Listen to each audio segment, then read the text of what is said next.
අයිබෝන් අපි පත්තර බලන වෙලාව අයිබෝන් සුබ දවසක් සමග එකතු වෙලා මේ අඩහොරාවේ ඔබ දැනගත යුතුම තොරතුරු රසක් එක්කයි මේ පුරුදු හමුවීම අපේ සිදු කරන ලබන්නේ ඔබට යහපත් දවසක් ප්‍රාර්ථනා කරනවා හිතවතුනි.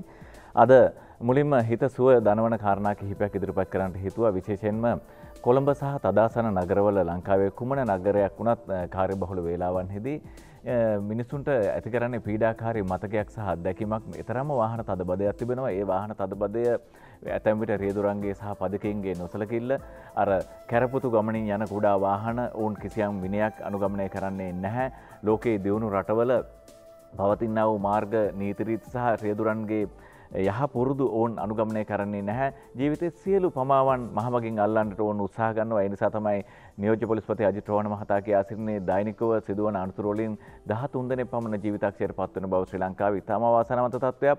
කොහොමදත් කාලය වැය කරනවා ඒකම ඉතාම දැවැන්ත ඉන්ධන පිරිවැයක් දරන්න සිදුවනවා. මානසික ආතතිය වැඩි වර්ධනය වෙනවා. නාගරික තදබදේ වාහන තදබදේ නිසා මෙය අවම කිරීමට ගත් ඉතාම අතිශය විද්‍යාත්මක පියවරක් පිළිබඳව සටහන් එක තමයි අපි මේ ඔබට මේ සුබවාදී ප්‍රවෘත්තියත් එක්ක අසන්නට ලැබුණු ඊයේ පෙරවරුවේ අසන්න ලැබුණු තොරතුරේ ඡායාරූප සටහන් එක්කයි අද දවසේ පුවත්පත් තොරතුරු ඔබ රැගෙන එන්නේ. මුල් පිටුවේ ඡායාරූපය දිනමින පුවත්පතේ මේ ඔබ දකින්නේ ඊයේ ජනාධිපතිතුමන් සහභාගී වුණා. කොළඹ සහ තදාසන ප්‍රදේශවල රථ වාහන තදබදේ අවම කිරීම සඳහා ක්‍රියාත්මක කරන පාක් ඇන්ඩ් රයිඩ් සිටි නම් බස් සේවාවේ නියම වැඩසටහන ආරම්භ කරන අවස්ථාවට ජනාධිපතිතුමන් කාලකින් බස් එකකින් කොළඹ එනවා. ඒ මගතොට විස්තර බලාගෙන මේ හයි ලෙවල් මාර්ගයේ සහ ඒ ආසන්න මාර්ග ඔස්සේ කොට්ටාවේ සිට කොටුව දක්වා තමයි මේ බස් රථ සේවා ආරම්භ කරේ නියම ව්‍යාපෘතියක් විදියට.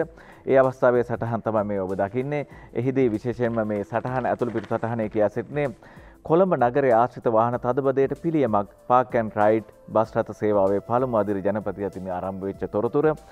කොළඹ නගරයේ ආශ්‍රිතව ඇතිවන වාහන තදබදයට පිළියමක් ලෙස තමයි මේ බස් රථ සේවාවේ පළමු අදියරියේ ක්‍රියාත්මක වුණේ. කොට්ටාව මාකුඹුර බහුවිධ ප්‍රවාහන මධ්‍යස්ථානය කේන්ද්‍ර කරගනිමින් ආරම්භ කෙරුණා. මෝටර් රථයෙන් සහ යතුරු පැදියෙන් ගමන් ගන්නා මගීන්ට සුව පහසුව ආරක්ෂිත පොදු ප්‍රවාහන බස් රථ සේවා සැපයීම මගින් කොළඹ සහ තදාසන් නගරවලට ගමන් කරන වාහන සංඛ්‍යාව අඩු කිරීම මෙහි අරමුණක්. පරිසර දූෂණය වැයවන කාලය සහ මගින්ගේ මානසික පීඩනය අවම කිරීමත් මින් අපේක්ෂා කරනවා. ආසන ගන්නට පමණක් මගින් රැගෙන යාමට සුඛෝපභෝගී බස් රථ යොදාගෙන අතර අය කරන ගාස්තුව සාමාන්‍ය ගාස්තුව වගේ දෙගුණයක් වෙනවා.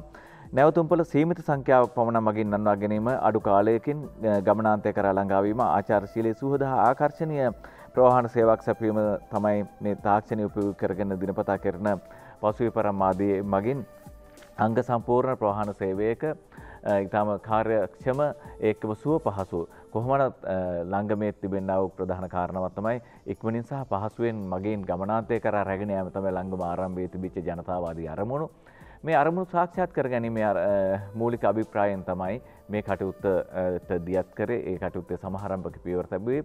ඒට ජනතාවගේ නොමද අතහිත ලැබුණොත් කොළඹ නගරයේ රථවාහන තදබදය අවම කිරීමටත් මගීන්ට සුව පහසුව ගමනාන්තය කරා යෑමේ හැකියාවක් ලැබෙනවා.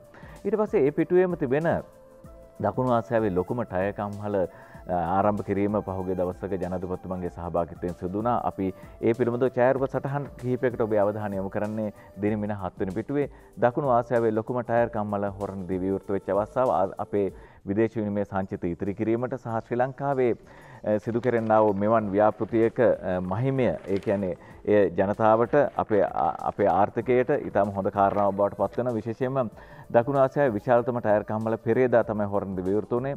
දැනට එහි නිෂ්පාදන කටයුතු ආරම්භ කර ඇති අතර පළමු ටයර් තොගේ මේ මාස අගදී ඇමරිකාවට අපනයන කිරීම නියමිතයි. මේ ශ්‍රී ලංකාවේ කර්මාන්ත ක්ෂේත්‍රයේ නවෝදයක සංකේතයක් වන අතර ආර්ථික ස්ථාවරත්වය පෙන්වන පෙරනිමිත්තක් වෙනවා. කම්මලේ සමස්ත නිෂ්පාදනයේ 80%ක් අපනයනට යොමු කරනවා. එතකොට ඉතුරු 20% තමයි දේශීය පරිභෝජනයට යොමු වන්නේ.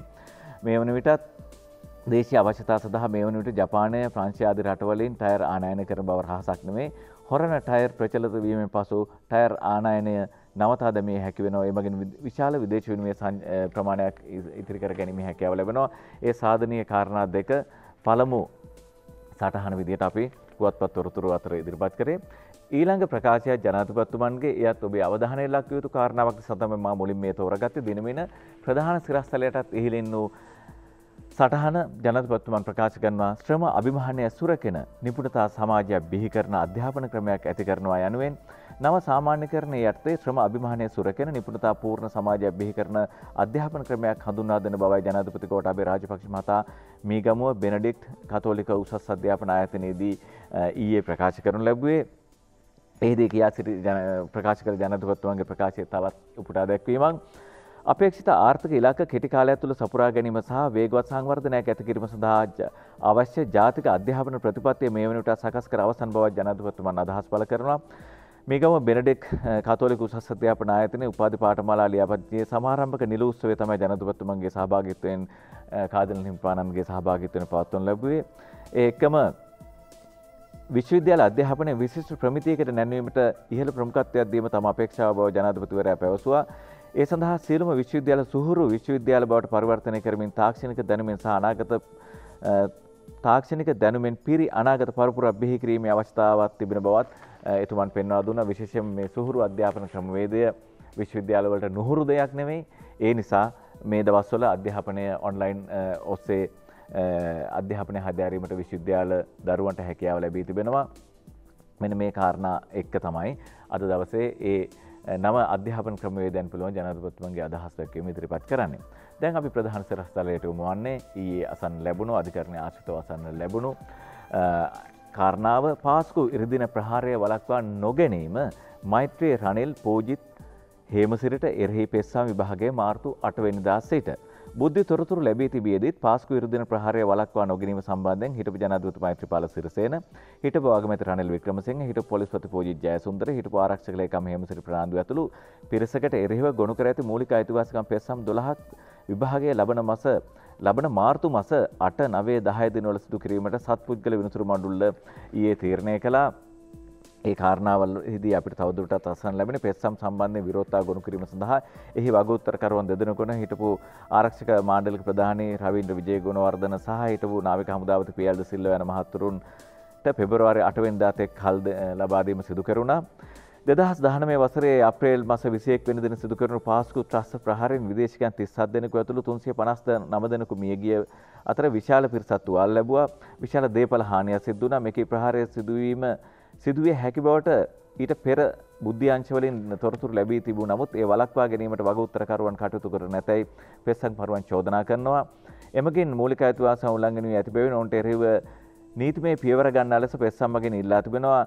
ඉකුත් 2019 වසරේ ඔක්තෝබර් 2 වෙනි දින පෙස්සම් විභාග කිරීමට ශ්‍රේෂ්ඨාධිකරණය අවසර ලබා දුන්නා. ඒ අනුව පෙස්සම් විභාගයේ ඉකුත් වසරේ නොවැම්බර් මාස ආරම්භ වීම නියමිතව තිබුණ නමුත් එය ඊට පස්සේ කල් දැම්මා. කොහොම හරි ඒ කල් දැමීමෙන් පස්සේ තමයි මාර්තු මාසයේ මේට පෙර ආතුව සඳහන් කළ දවස් කිහිපය මාර්තු 8, 9, 10 දිනවල මේකේ පෙස්සම් විභාග කරන්නට අධිකරණය තීරණය කරනු ලැබුවේ. කොහොම වුණත් මේ පාස්කු ඉරිදින ප්‍රහාරය වළක්වා නොගත්ත වගඋත්තරකරුවන් තමයි. හැබැයි පාස්කු ප්‍රහාරයේ වගඋත්තරකරුවන්ට මේ සාපරාධී වර්ධයේ අපරාධකරුවන්ට එරෙහිව නීතිය ක්‍රියාත්මක කරනතුරු තමයි රටක් බලා සිටින්නේ. ඒ සඳහාත් ඇඩ්මිරල් සරත් වීරසේකර අමාත්‍යවරයා කිව්වේ ඒ මූලික විමර්ශන වලින් පස්සේ ඒ නඩු කටයුතු ගොනු කිරීමේ කටයුතු සිදු වෙමින් පවතින වග. මේ නඩුව විමසනු ලබන්නේ මේ විභාගයේ සිදු කරනු ලබන්නේ මාර්තු මාසයේ 8, 9, 10 පාස්කු ඉරිදින ප්‍රහාරය වළක්වා නොගැනීමේ චෝදනාව එල්ලුවන්ට වර්ධකරුවන්ගේ නඩු විභාගය තමයි වඩා යොහුසුලුව රටක් බලාගෙන සිටින්නේ. විශේෂයෙන්ම මේ පීඩාවට වේදනාවට පත්වෙච්ච සුවහසක් මිනිසුන් බලාගෙන සිටින මේ මහා සාපරාධී ඛේදවාචකයේ වර්ධකරුවන්ට දඬුවම් ලබා දෙන තුරු. ඉන් පස්සේ ඔබේ අවධානය යොමු කරන්නේ TNA 20 වෙයි උප්පුවේලි කඩවස් 4 ප්‍රාදේශ සභාවේ බලය පොහොට්ටුවට ලැබුණු තොරතුරයි මේ අපි ඉදිරිපත් කරන්න ලබන්නේ. විශේෂයෙන්ම කිසියම් ආකාරයක නැගෙනහිර දේශපාලනයේ සාධනීය පරිවර්තනයක් සටහන් කරනවා. පළාත් පාලන මැතිවරණ ඉතිහාසයේ ආරම්භයේ සිටම දමිළ ජාතික සන්ධානය හිමි කරගෙන සිටි ත්‍රිකුණාමලය දිස්ත්‍රික්කයේ උප්පුවේලි නගර කඩවස් 4 ප්‍රාදේශ සභාවේ පාලන බලය තහවුරු කර ගැනීමට ශ්‍රී ලංකා පොදු පෙරමුණ සමත් වුණා. ඒ අනුව ශ්‍රී ලංකා පොදු ජන පෙරමුණ නියෝජනය කරමින් කඩවස් 4 ප්‍රාදේශ සභාවේ නව සභාපතිවරයා වශයෙන් RATS ඩී රත්නායක මහතා ඊයේ වැඩබාරගත්ත. ත්‍රිකුණාමලය දිස්ත්‍රික්කයේ පළාත් පාලන ආයතන 13කින් සමාන්විත වන අතර උප්පුවේලි නගර කඩවස් 4 ප්‍රාදේශ සභාව සඳහා හිමි මන්ත්‍රී දුර සංඛ්‍යාව 22ක්. 2018 පැවති පළාත් පාලන මැතිවරණයේදී දමිළ ජාතික සන්ධානයේ මන්ත්‍රීවරු දුර 7ක් ලබා ගැනීමෙන් එහි පාලන බලය පිහිටවනු ලැබුවා. ප්‍රාදේශ සභාවේ පසුගිය අයවැය ලේඛනය දෙවරක් පරාජය වීම හේතුවෙන් දෙමළ ජාතික සන්ධානයට හිමි සිය බලය අහිමි වූ අතර ඊයේ පැවති ඡන්ද විමසීමේදී මන්ත්‍රීවරු බහුතරයේ ඡන්දය ලබා ගැනීමෙන් ශ්‍රී ලංකා පොදු ජන පෙරමුණ නියෝජනය කරන රත්නායක මහතා සභාපති ධූරයට පත් වුණා. ශ්‍රී ලංකා පොදු ජන පෙරමුණ සහෝදර පක්ෂ එකතුවෙන් තමයි ඡන්ද 12ක් ලබා ගත්තේ. ඒ අතර දෙමළ ජාතික සන්ධාන පාර්ශ්වයේ ඡන්ද 10ක් හිමි වුණා.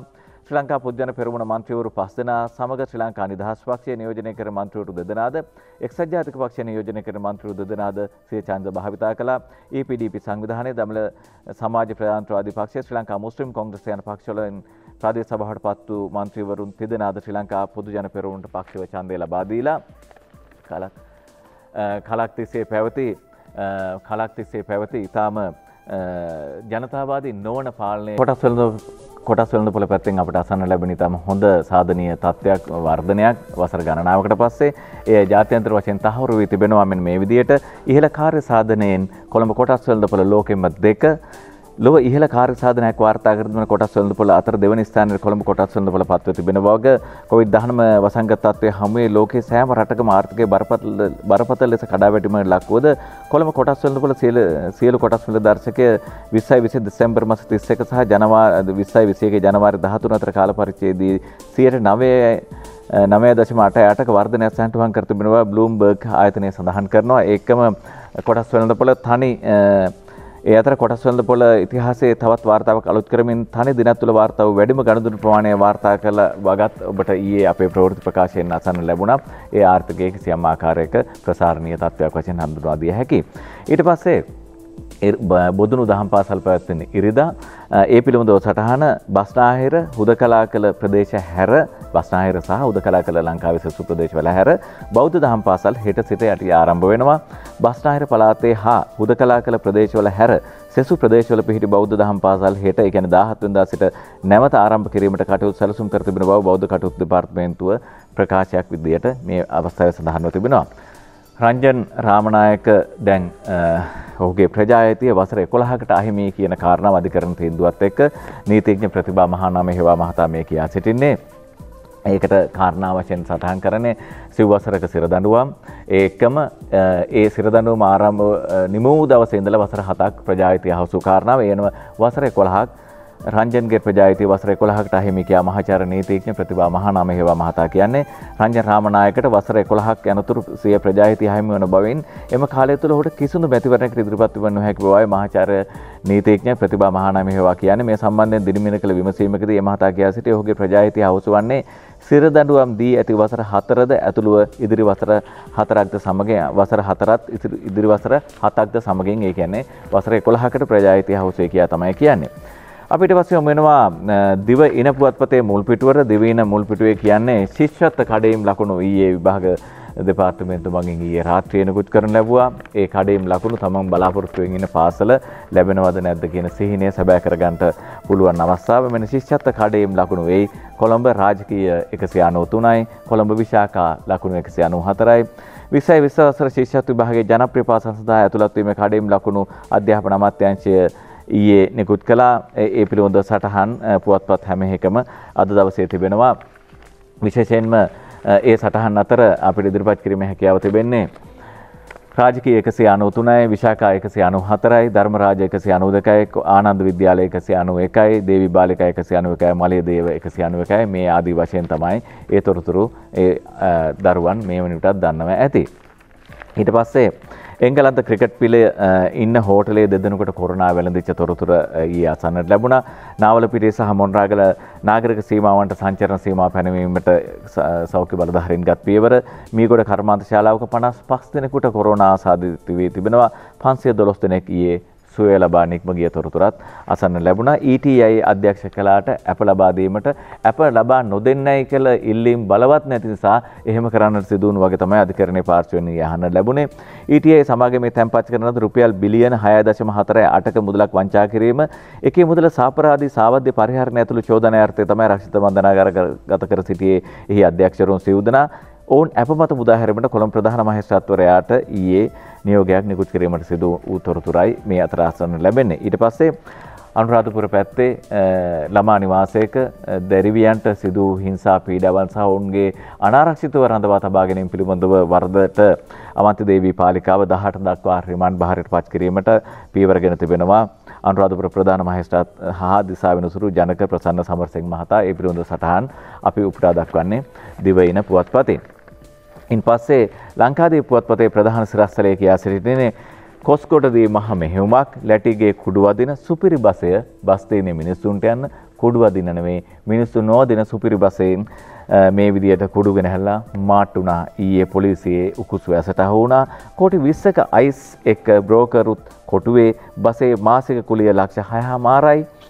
රුපියල් කෝටි 20කට අධික වටිනාකමක යුත් අයිස් නැමැති කෘත්‍රිම මත්ද්‍රව්‍ය කිලෝ 18ක තොගයක් ගාල්ලේ සිට මගින් රහිත සුඛෝපභෝගී බස් රථයකින් කොළඹට ප්‍රවාහනය කරමින් සිටි එහි රියදුරු මද්‍රව්‍ය තොගයද සමග කොස්ගොඩ හෑගල්ල ප්‍රදේශයේදී කොළඹ අපරාධ කොට්ටාශය විසින් ඊයේ අලුයම අත්අඩංගුවට ලැබූ බව පොලිස් මාධ්‍ය ප්‍රකාශක නියෝජ්‍ය පොලිස්පති අදිත් රෝහණ මහතා සඳහන් කරනවා අද ලංකාදීපයේ තොරතුරු.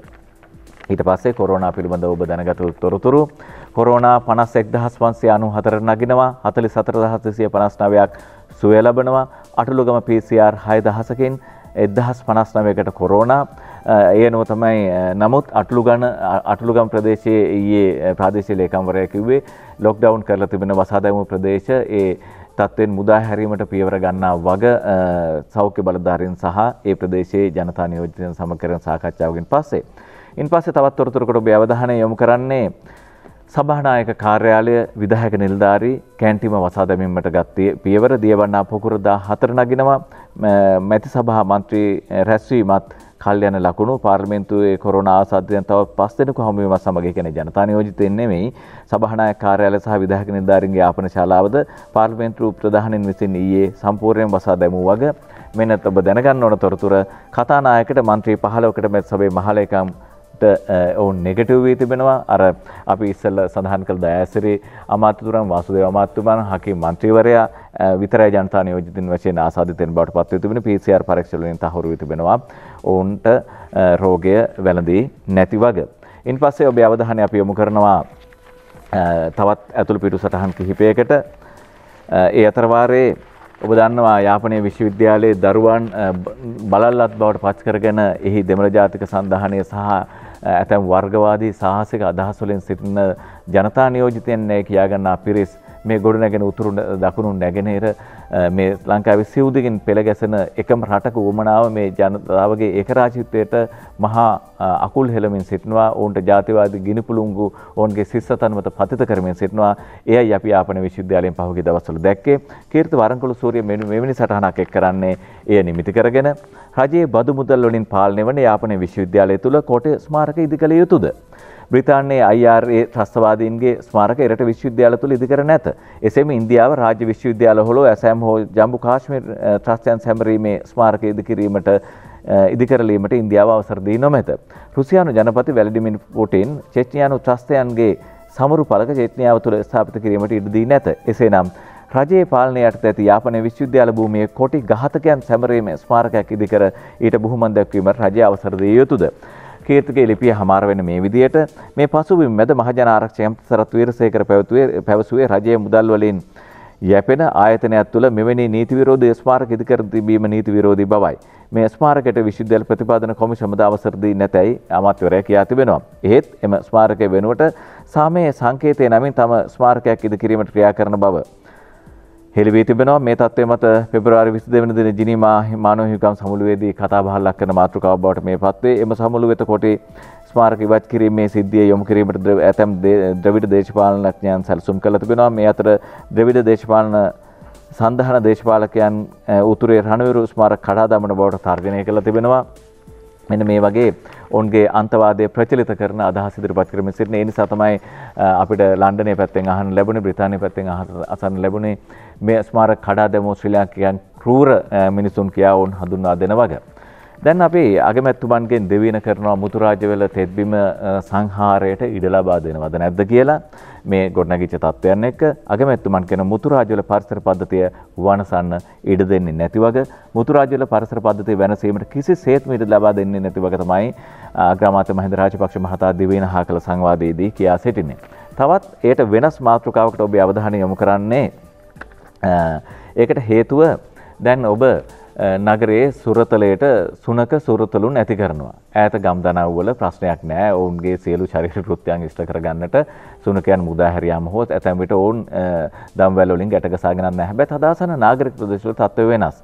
ඇතැම් නෝනාවරුන්ට දම්වැලෙන් සුනකයන් ගැට ගසාගෙන පාරට ගේන්නට සිදු වී තිබෙන්නේ ඇයි කියන කාරණාව ඔබ දන්නවා. මහමග අපවිත්‍ර වෙන්නේ කොහොමද කියලා ඔබ දන්නවා. නෝන්ලා රැගෙන ආවත් නොආවත් මහමග අපවිත්‍ර කරන්න තමයි නාගරිකයන් පෙළඹී සිටින්නේ. මේ කාරණාව කියන්නේ ආචාර්ය බෙල්ලන්විල ධම්මරතන හාමුදුරුවෝ. එයත් ඇතුළත් ඊට වඩා හාත්පසින්ම වෙනස් අනුවේදනීය කතාවක් මේ සැප වාහන වලින් යන නෝනලා මහත්වරු බෙල්ලන්විල පන්සල් ළඟට බල්ලෝගෙන දානවා. ඕන් දැන් 70ක් 70ක් බල්ලන් විහාරස්ථාන භූමියේ සිටිනවා. එය උසුසුයන්ට සහ වන්දනාකරුවන්ට ප්‍රශ්නයක්. මෙන්න මේ වෙනි කාරණා ජනතාව හිතා බැලිය යුතු දේ විදිහට තමයි හඳුන්වා දෙන්නේ. උන්වහන්සේගේ ප්‍රකාශය අපි දිවයින පුවත්පතෙන් උපුටා දක්වන්නේ 9 වෙනි පිටුවෙන්. ඉන් පස්සේ විල්පත්තුව ගැන රිචාඩ් බදුර්දීන් දැන් පැල හිටවන්න සල්ලි දුන්නද?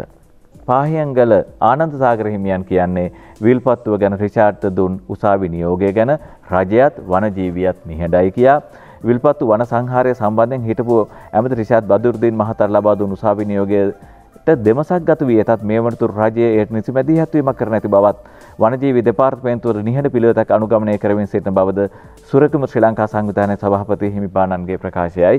අපි බලමු හෙට උත්තර බෙදනවද කියා මේට වඩා වෙනස් තත්ත්වයක්ද ඇති වී තිබෙන්නේ කියන කාරණාවත් එක්ක. ඉන් පස්සේ අපි කාටුන් කිහිපයකට ඔබේ අවධානය යොමු කරන්නේ දෙවියන මුල් පිටුවේ කාටුනේ කියා සිටින මෙන්න මේ වගේ එකක්.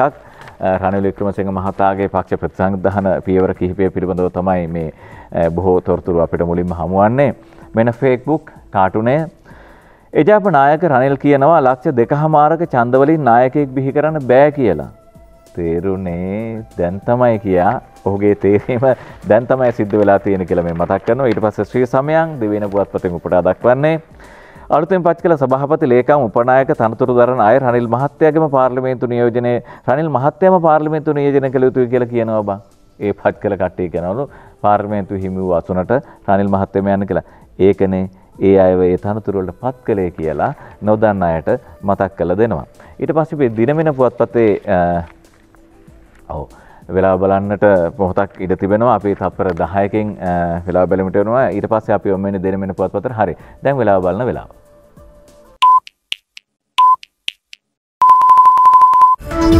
SLT Mobitel එකම එක සබැඳියාව.